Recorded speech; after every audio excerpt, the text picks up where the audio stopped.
Hawaiian shirts, because that's what they wore back then, come into the small little room of the ring, and they watched me do a few moves.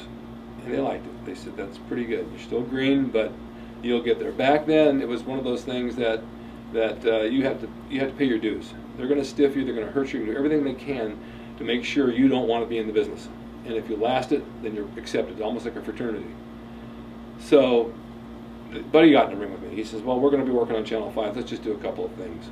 He locked up with me. And when he did, his hand hit me behind the head. And I literally saw stars. I almost blacked out. And I said, I thought we were supposed to work loose. He says, I like to work tight, stiffen up, and then I loosen up. Okay.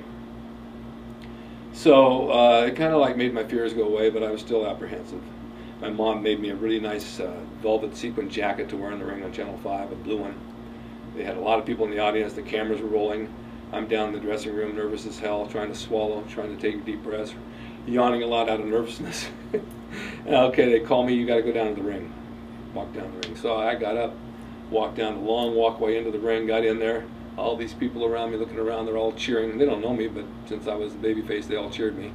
Here comes Buddy Austin the heel, and they're all booing him. Oh boy, here we go. Here we go. So he gets into the ring, the referee comes in, the announcer, and he's looking at me with evil eyes. And they ring the bell, and I think, oh shit. We lock up, do a headlock, he takes me over, I throw him in the ropes, gives me a shoulder block, do a couple of things, a couple of bumps here, punches, kicks. Then all of a sudden he reaches down, knocks me over, picks me up, gives me a pile driver, boom, 1, 2, 3, pins me. Well, that was pretty good. Went back to the dressing room, I said, what'd you think? He says, you did a great job. He says, just keep working at it. That was fine. As time goes on, you'll learn more and you'll go over and it'll be better and better and better. So then they started booking me in Bakersfield as the hometown boy, Rick Drasin, Mr. America. And you come see him on Thursday night, and they had a big physique picture of me, a bodybuilding shot, and everybody else in the brochure doesn't have a muscle. And I drew a good crowd, and in those days it was pretty good because they started booking me every night. You had territories. You had NWA territory was Southern California, so you had San Diego, Ventura, Los Angeles, El Monte, San Diego, Bakersfield, and you'd work 5-6 nights a week, and you made money. Back then, I think it was $35, $50 a night. At the big show, it was $150. 1965, that was a lot of money. It wasn't bad.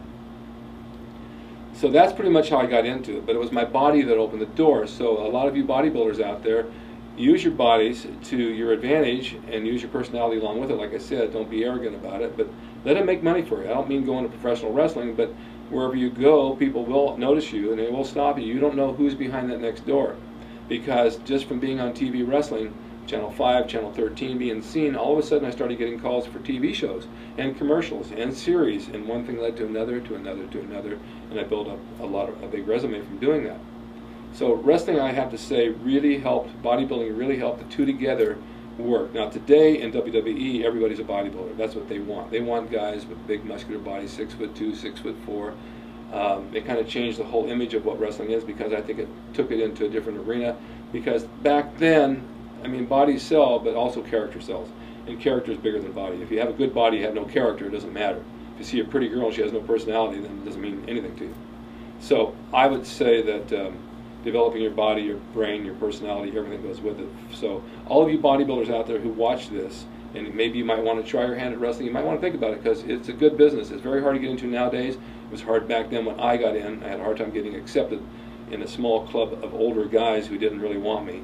But I did work it out, and then I traveled all over every night in different territories and made friends all over the world, worked with every kind of wrestler you can think of, and I worked with Mexicans. When they came up, I didn't speak Spanish, but we did lucha style, and the Japanese worked a different way, and they worked stiff, so I learned their way.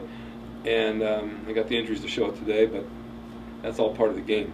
So bodybuilding led me into wrestling, and wrestling led me into the movies and for TV, and it opened a lot of doors. And now I'm on the verge of producing my own reality series, which I've been pushing for a couple of years, but I have somebody interested in it. It sounds really good, and I think it's going to go. It took a while to get there, but all these years have added up. And so the bodybuilding, the wrestling, the acting, and the whole ball of wax has opened another new world for me, and that's where I'm headed now. So stay tuned for Rick's Corner when I add more, and I hope you enjoyed this. And yes, I did have an audio problem in my last videos. I was told, and it was a stereo issue with my microphone. This should be fine. And thanks for watching.